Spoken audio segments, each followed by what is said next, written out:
Bien, pues esta es una nueva serie de vídeos, de podcast, que voy a empezar a grabar y que se refieren a una lectura explicada, similar a la que realizo con un curso de milagros, pero esta vez sobre el libro Espiritualidad y Biocentrismo, una nueva tierra para una nueva compasión, escrito en coautoría con mi amigo y compañero Alberto Terrer, y se diferencia de las sesiones de lectura explicada de un curso de milagros en que, bueno, pues lógicamente espiritualidad y biocentrismo, en la parte que yo voy a estar leyendo y relatando, que es mi parte, la segunda parte de la espiritualidad al biocentrismo, no requiere de tanta explicación, porque en sí mismo el texto es explicativo, iniciador de la comprensión de esos otros textos espirituales en los que me llevo pues un tiempo basando mi estudio, que son un curso de milagros, el libro de Urantia, Habla Set, entre otros. Esta parte de la espiritualidad al biocentrismo es una parte que tiene una subparte de espiritualidad profunda. Es en ella en la que pretendo hacer esas explicaciones previas, ordenadas, de un conjunto de ideas que luego pueden hacer al lector de los otros textos espirituales de relevancia pues una aproximación mucho más natural y más comprendida de lo que puedan ir leyendo. Hay otra subparte que está referida a la relación de la espiritualidad con el biocentrismo y bueno, pues en la subparte de la espiritualidad hay a su vez tres partes. Son el sueño, la aventura experiencial y el retorno. En la subparte dedicada a la relación de la espiritualidad con el biocentrismo solo hay una, es así denominada. Y bien, pues antes de comenzar con la lectura del libro, que realizaré en alguna sesión siguiente, voy a dar lectura a 3 entradas de blog que bueno, pues al publicarse el libro escribí también un poco con la finalidad de hacer una introducción, ¿no? Serían el origen del libro, el propósito del libro y otra entrada de blog que le llamé ¿qué es la espiritualidad? Pues también un poco para clarificar este término que muchas veces pues no se conoce correctamente, no se conoce adecuadamente su significado, se puede confundir con muchas otras corrientes, movimientos y enseñanzas que se han apropiado de ese vocablo. Entonces, hoy mismo pues vamos a dar ya lectura. En estas lecturas se explicará bastante menos que en las de lectura explicada de un curso de milagros, pues debido precisamente a eso que he dicho al principio, que ya en sí este libro tiene que ser una explicación de lo que el mismo texto de un curso de milagros quiere expresar, siempre por supuesto con mi filtro subjetivo, con mi propia interpretación y de alguna manera pues siendo mis reflexiones el resultado también de una experiencia propia, personal, que he tenido pues en la aplicación de los postulados de un curso de milagros y del libro de Urantia. Esta primera entrada de blog es el origen del libro y dice así: en el año 2016 conocí a Alberto Terrer. Yo llevaba varios años compaginando mi inclinación a la espiritualidad todos estos años que yo primero pues estuve estudiando un curso de milagros y luego pues me dediqué también a explicar, ¿no? Sigo diciendo, con múltiples actividades de orientación y divulgación, con mi trabajo rutinario en la empresa familiar, ¿no? Compaginando pues una vida normal como puede tener cualquiera con su trabajo, con todas estas actividades, primero de estudio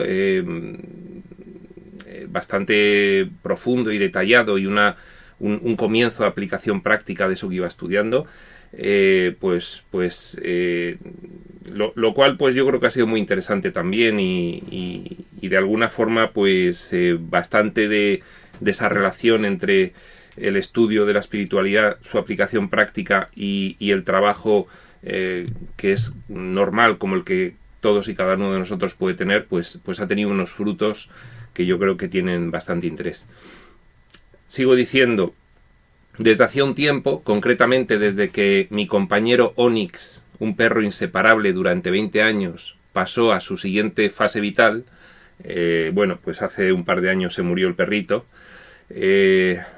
Cierto que el tiempo que estuve con él, que fueron los 20 años, fueron muy, muy intensos. Tuve una relación extraordinaria con ese perro. De hecho, en alguno de los vídeos de lectura explicada de un curso de milagros, pues él iba caminando por aquí y yo alguna vez pues le sujetaba frente a la cámara, ¿no? Quería enseñar también que él estaba presente en la mayoría de esas explicaciones. Digo que pasó a su siguiente fase vital. Tenía una especial atracción por el mundo animal, más de la que toda mi vida había sentido. Efectivamente, pues el hecho de estudiar la espiritualidad y el hecho de tener una experiencia con un animal encantador como fue Onyx, pues fue lo que comenzó a despertar lo que creo yo que es una de las fases por las cuales todo estudiante de espiritualidad tarde o temprano pasa, ¿no?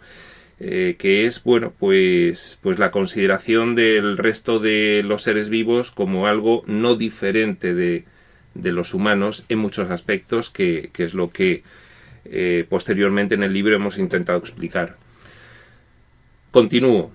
Digo que empecé a experimentar más atracción por el mundo animal que anteriormente, porque a pesar de haber sentido desde siempre una simpatía especial hacia los seres vivos, los animales y las plantas, la muerte de Onyx coincidió con una revolución interna que me empujaba hacia el mundo animal, su situación respecto del hombre y el grandísimo margen de mejora que aún restaba para su debida consideración y respeto. La revolución interna se había cosechado con los abonos de la espiritualidad, pues no en vano la máxima "no sin mi hermano", esa máxima que tanto hemos repetido en las lecturas explicadas de un curso de milagros, que nunca se puede leer de esa forma literal, "no sin mi hermano", pero bueno, pues yo siempre he pensado que era una de las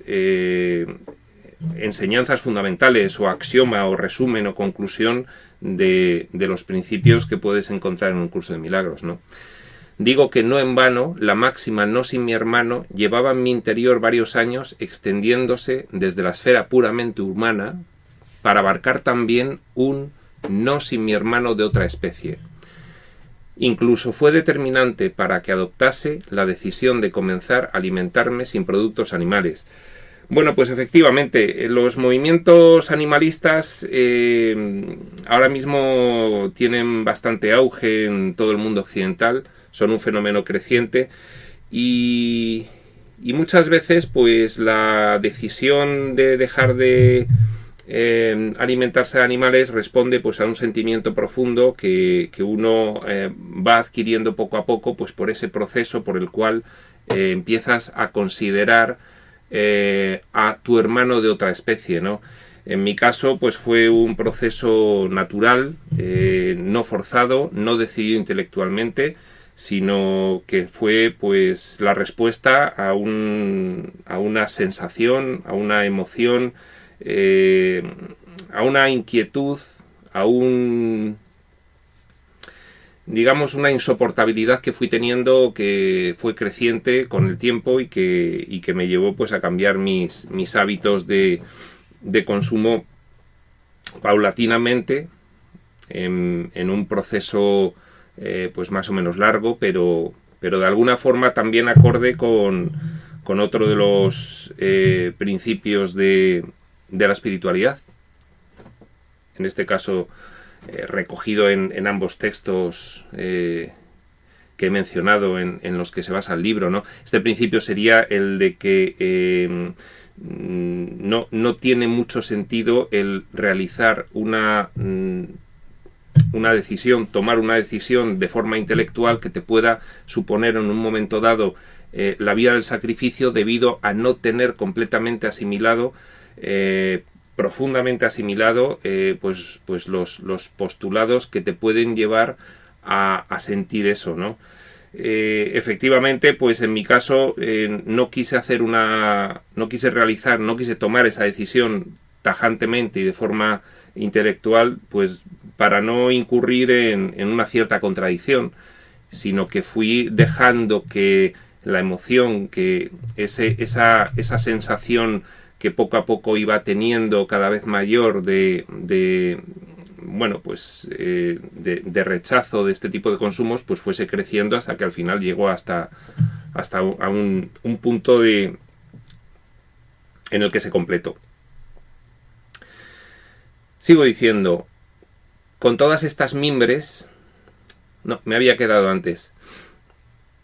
Incluso fue determinante para que adoptase la decisión de comenzar a alimentarme sin productos animales. Bien, con todas estas mimbres comenzó a aparecer en mi mente la idea de un refugio animal. Inmediatamente me hallé navegando por la red, en busca de información al respecto, y en una de las búsquedas llegué a la página de Facebook de Santuario Compasión Animal, que es precisamente el santuario del cual Alberto es fundador. Que comenzó a aparecer en mi mente la idea de un refugio animal, bueno, pues sencillamente hubo un momento en el que internamente pues sentí que tenía que pasar la acción. Yo no había estado en contacto previamente con el mundo animalista, sí me atraía la idea de crear un espacio, de crear un lugar en el cual pues los animales pudiesen tener un entorno completamente diferente de los que tienen ahora mismo en el mundo. No me refiero lógicamente a los animales domésticos, que también, sino al resto de los animales salvajes, domesticados, y muy particularmente a los animales de granja, que bueno, pues son de entre los animales que tienen cierto nivel de autorreferencia y de consciencia, pues aquellos que llevan ahora mismo la peor parte, ¿no? Digo que inmediatamente me hallé navegando por la red en busca de información al respecto, y en una de las búsquedas llegué a la página de Facebook de Santuario Compasión Animal, el santuario fundado por Alberto. Como cualquiera que, teniendo cierta sensibilidad con el mundo animal, accede por primera vez a conocer lo que ocurre en los santuarios, me quedé en trance, extasiado por las imágenes y textos que iban circulando ante mis ojos, en las que Alberto y Laura Yacer, su compañera cofundadora del santuario, demostraban al mundo entero, en la práctica diaria, cómo se puede considerar al resto de los animales no ya como otras personas, sino como tu propia familia. La verdad es que cualquiera que quiera,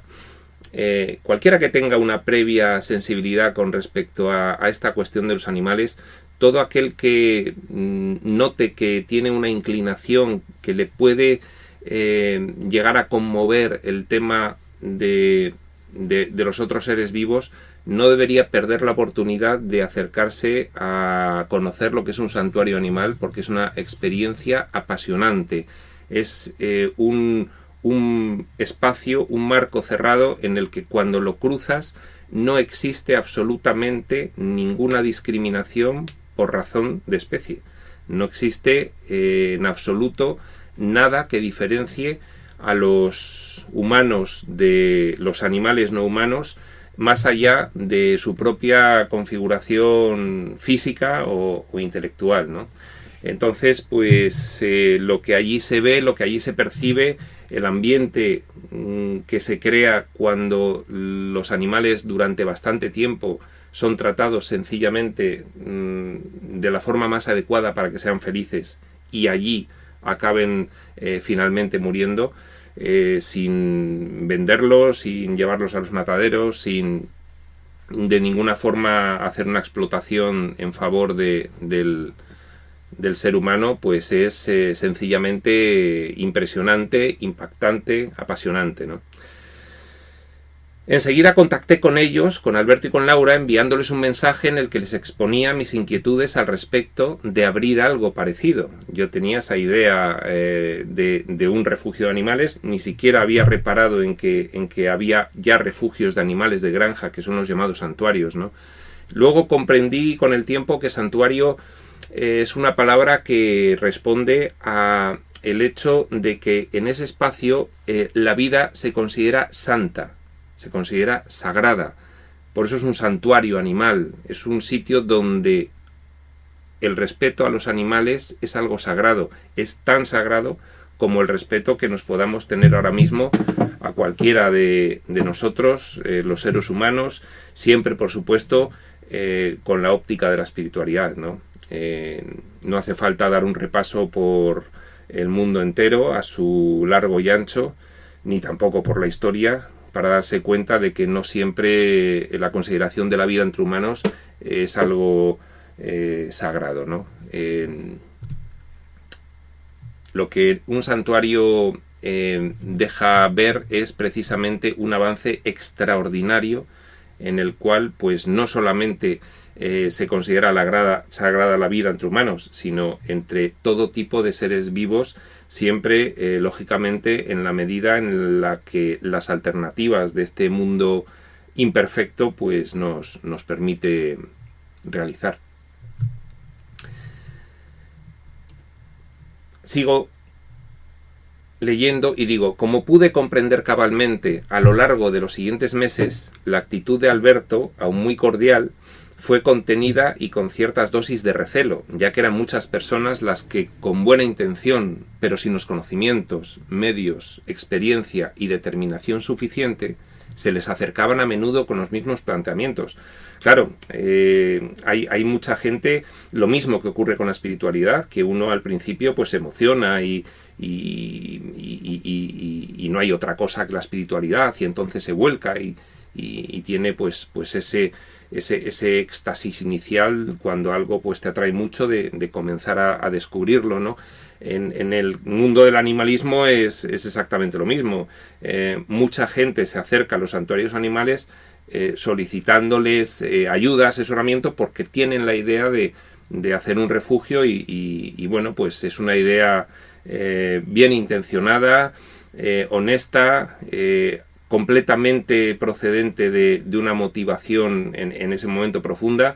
pero bueno, pues desconocedora de la realidad de lo que es un santuario, del esfuerzo que supone, del compromiso que conlleva y de la entrega que también pues implica, ¿no? Y de las dificultades prácticas que tiene crear un entorno de esas características, pues ahora mismo en una sociedad aún la occidental, en la cual pues todas estas cuestiones son muy novedosas y no hay ninguna mentalización y mucho menos pues una regulación de lo que es un santuario, ¿no? Por eso digo que como pude comprender cabalmente a lo largo de los siguientes meses, la actitud de Alberto cuando le contacté, aún muy cordial, fue contenida y con ciertas dosis de recelo, ya que eran muchas personas las que con buena intención, pero sin los conocimientos, medios, experiencia y determinación suficiente, se les acercaban a menudo con los mismos planteamientos. Sigo. No obstante, después de unos breves intercambios postales, ante mi solicitud de ir a visitarles, me indicó que ellos estaban en Valencia y que me iba a resultar mucho mejor solicitar visita a un santuario que había en Madrid, ya que yo vivo en Madrid. Me dijo Alberto, ve mejor al santuario Wings of Heart. Y bueno, pues efectivamente pensé, claro, bueno, pues en vez de ir a Valencia, pues si hay un santuario aquí que además me lo está recomendando, pues iré a este santuario y pediré el asesoramiento en él, ¿no? Sigo leyendo. La primera vez que entré en la página de Facebook de Santuario Wings of Heart, me quedé bastante sorprendido de volver a encontrarme allí a Alberto y a Laura. abro comillas, pero no me acaban de decir que ellos estaban en Valencia, pensé, me pregunté. Y fueron varios minutos de confusión y sorpresa hasta que me di cuenta de que el Alberto de Wings of Heart era en realidad su hermano Eduardo, gemelo de nacimiento, y la Laura del Santuario de Madrid, su compañera fundadora Laura Luengo. Claro, en Santuario Compasión Animal estaban Alberto y Laura Yacer, en Santuario Wings of Heart estaban Eduardo y Laura Luengo, solo que como Alberto y Eduardo son hermanos gemelos, pues al entrar en la página de Facebook de Santuario Wings of Heart, que es el de Madrid, pues me quedo sorprendido y pensé, bueno, pues Alberto me ha vacilado porque me está diciendo que él está en Valencia y resulta que le veo aquí, ¿no? Bueno, lo comprendí poco después. Sigo. A partir de ese momento comencé una relación muy intensa de colaboración con Eduardo Terrer y Laura Luengo, responsables de Santuario Wings of Heart, hasta el punto de que, al comprender realmente lo que era un santuario animal y lo que implicaba, llegué a olvidarme de mis pretensiones de poner en marcha uno propio e implicarme y decidir implicarme en la colaboración con ellos, llegando a ser actualmente parte integrante del patronato de su fundación. Pues efectivamente, estaban en Madrid, estaban más cerca, a pesar de que continúe la relación con Alberto posteriormente, de la cual pues ahora mismo es fruto el libro sobre el que basan estas nuevas sesiones de vídeos, y por supuesto pues una amistad pues muy bonita y cada vez más profunda con él, ¿no? A pesar de eso, yo tenía cerca el otro santuario, el de Eduardo y Laura, y fue con ellos con los que empecé a colaborar pues en todo lo que he podido, ¿no? Sigo leyendo. No obstante mi colaboración con el Santuario de Madrid, desde mis primeras conversaciones con Alberto, quedó impresa en mi alma una especial identificación con él, pues como supe después en las charlas posteriores, Alberto tenía también una marcada raigambre espiritual. A partir de los primeros intercambios electrónico-postales, nos dimos los teléfonos y seguimos charlando por WhatsApp. Poco a poco fui dándome cuenta, maravillado, de que nuestra idea de la espiritualidad era coincidente en muchísimos aspectos y de que había una vía sólida, consistente y práctica, tal como la representaba Alberto, de unir la espiritualidad con el animalismo, tal y como se llevaba tiempo pergeñando en mí. Bueno, esto fue una tremenda causalidad que bueno, pues consistía en que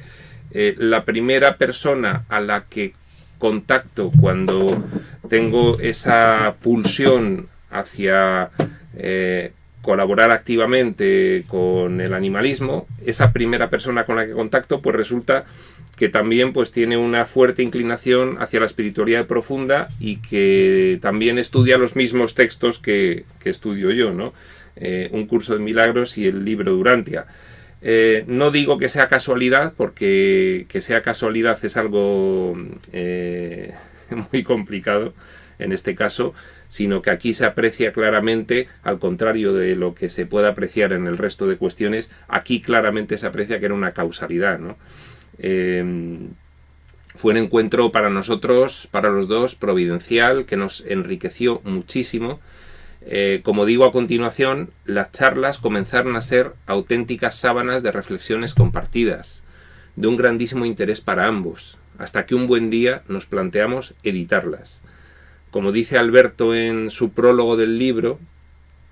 se abre comillas, Iván me propuso editar nuestras conversaciones, pero sucedió lo que sucede cuando dos personas que comparten una misma pasión hablan sobre ella. Nos vinimos arriba y decidimos escribir un libro. Efectivamente, pues así fue. Después de mucho tiempo compartiendo reflexiones sobre muchísimas cuestiones espirituales y animalistas y ver que teníamos una inclinación ambos hacia relacionar esos dos mundos, la espiritualidad y el animalismo, que de por sí se acaban relacionando tarde o temprano en todo estudiante de espiritualidad y en todo animalista, pero bueno, el hacerlo de una forma consciente, pues nos entusiasmaba a ambos. Continúo. Era nuestro primer libro para ambos, de forma que a esas pequeñas dificultades iniciales se unieron las de escribir un libro compartido. Pero era mayor la pasión común de poner negro sobre blanco las múltiples reflexiones personales que tanto Alberto como yo habíamos tenido desde hacía muchos años, dando vueltas y vueltas desordenadamente en nuestras mentes.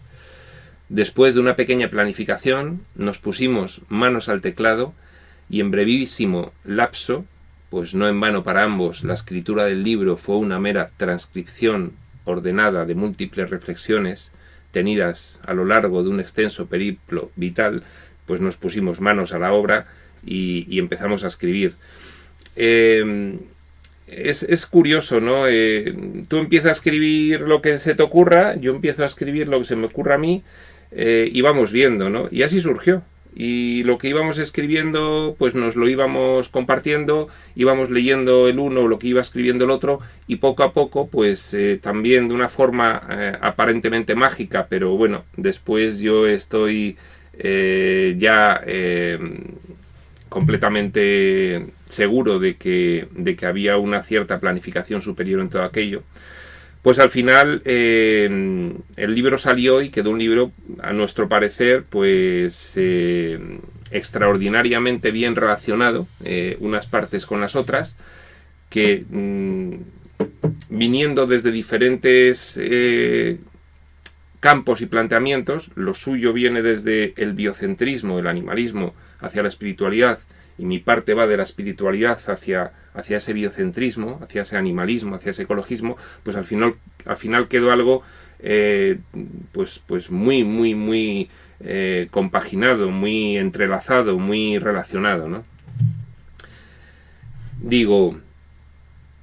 lo que tuvimos muy claro desde el principio era que nuestra intención y nuestra visión, que después transformamos en misión, fue establecer las bases espirituales de la filosofía biocentrista, de la cual se han originado movimientos prácticos como el animalismo y el ecologismo, y actitudes como el veganismo.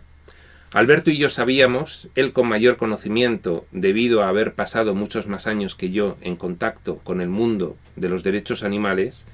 que el movimiento animalista no tenía unas bases fundamentales profundas, sólidas y definitivas.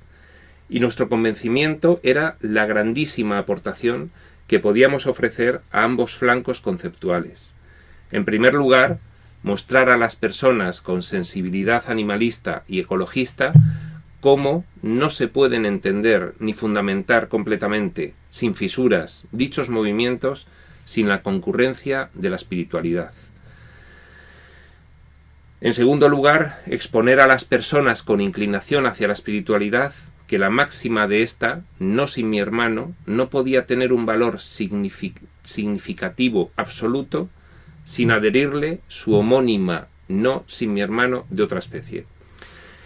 Esto es algo que para nosotros fue pues una preciosidad de proceso, ¿no? El darnos cuenta de que lo que nos motivaba a ambos, esas dos pasiones que teníamos en común, espiritualidad y animalismo, y que llevábamos bastantes meses relacionando en nuestras conversaciones, podían aportarse mucho la una a la otra, ¿no? Podían de alguna forma enlazar perfectamente unos postulados, los postulados de uno de los movimientos, el animalismo, con los de esta enseñanza profunda que es la espiritualidad, cuadrar perfectamente, ser totalmente armonizados, y no solamente eso, sino enriquecer muchísimo y dar una base muy sólida, muy coherente, la una a la otra. Esto fue algo que fue la principal motivación de escribir el libro. Hay un segundo blog que comentaré en la siguiente sesión, en el siguiente vídeo, en el que escribo ya los propósitos del libro, que fueron surgiendo según lo fuimos escribiendo, ¿no? Pero realmente sí que ya teníamos claro que el libro tenía que relacionar esos dos mundos, aparentemente en la práctica tan separados, con personas tan dispares, seguramente pues muchas en el mundo espiritual que no quieren ni tienen ninguna atracción hacia el mundo animalista, y muchos en el mundo animalista que no ya pueden prescindir absoluta y completamente de la espiritualidad, sino rechazarla abiertamente, ¿no? Entonces, bueno, pues había un campo que abonar, un campo muy extenso, una cancha de juego en la que realizar una labor que creíamos que era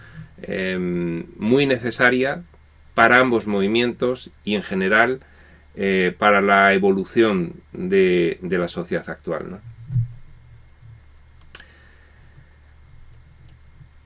Continúo.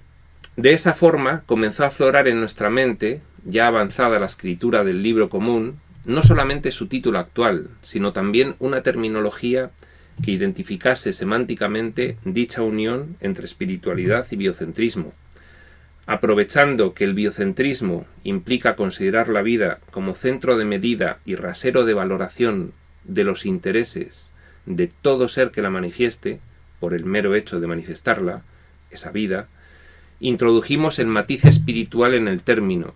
quedando nuestro particular empeño filosófico espiritual denominado bioespiricentrismo,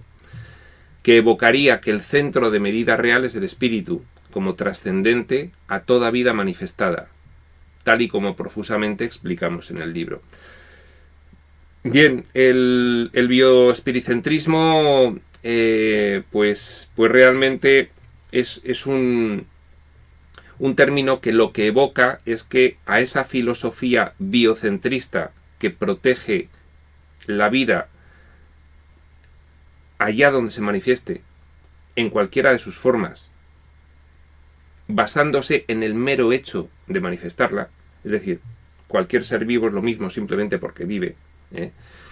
ese biocentrismo podía enriquecerse tremendamente con la aportación de la espiritualidad, y de ahí surge el término bioespiricentrismo, que ya pues evoca no solamente la filosofía que considera la vida con igual valor, sea cual sea la forma en la que se manifieste, sino además el componente trascendente espiritual por el cual se comprende perfectamente, con mucha más amplitud de detalle, el por qué hay esa igualación de valores de los intereses de todo ser vivo, sean de la forma que sean del orden o del reino que sean, animal, vegetal, humano. Y bien, pues como digo a continuación, de ahí sobrevino la inevitable generalización, pues siendo la espiritualidad la clave de bóveda, según nuestra particular interpretación, de toda faceta vital de nuestra actual experiencia física, siendo la espiritualidad el centro de referencia, en nuestra opinión, de cualquier tipo de experiencia que podamos tener en nuestra vida física, acuñamos el reducto de espiricentrismo, ya sin el bio, ¿no? Espiricentrismo, como término general adecuado para resumir dicha nueva base filosófica fundamental. Espiricentrismo, sencillamente, lo que evoca es que el espíritu debe convertirse en el rasero, en el cual tener referencia en todas tus experiencias de vida, en toda tu vida práctica, diaria. El espíritu debe ser aquello en lo cual te fijes, aquello en lo cual contrastes y lo que rija todas tus decisiones. Sencillamente los estudiantes de espiritualidad lo tenemos claro, que cuando pues ya empiezas a comprender un poco lo que implica ese estudio, pues te das cuenta de que se va poco a poco, de forma natural, generalizando a todos los aspectos de la vida de una persona, ¿no? Pues esto es lo que evoca el espiricentrismo. Acuñamos el reducto de espiricentrismo como término general adecuado para resumir dicha nueva base filosófica fundamental, de la cual derivarían las diferentes especificaciones, siendo la primera que nos ocupa el bioespiricentrismo. Claro, si ya lo que consideramos es que el espíritu es el centro de todo, la medida de toda situación, la referencia a la cual acudir a beber como fuente en cualquier peculiaridad que puedas tener en tu vida, ¿no? Es decir, lo que debe regir todos los aspectos de tu vida, pues a partir de ahí podías ir aplicando esa nueva base filosófica, el espiricentrismo, a diferentes aspectos.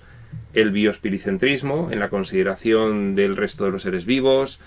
y, bueno, pues cualquiera otra cuestión como el econocentrismo, econoespiricentrismo, hablando concretamente de la aplicación de los principios espirituales a la cuestión económica y del dinero,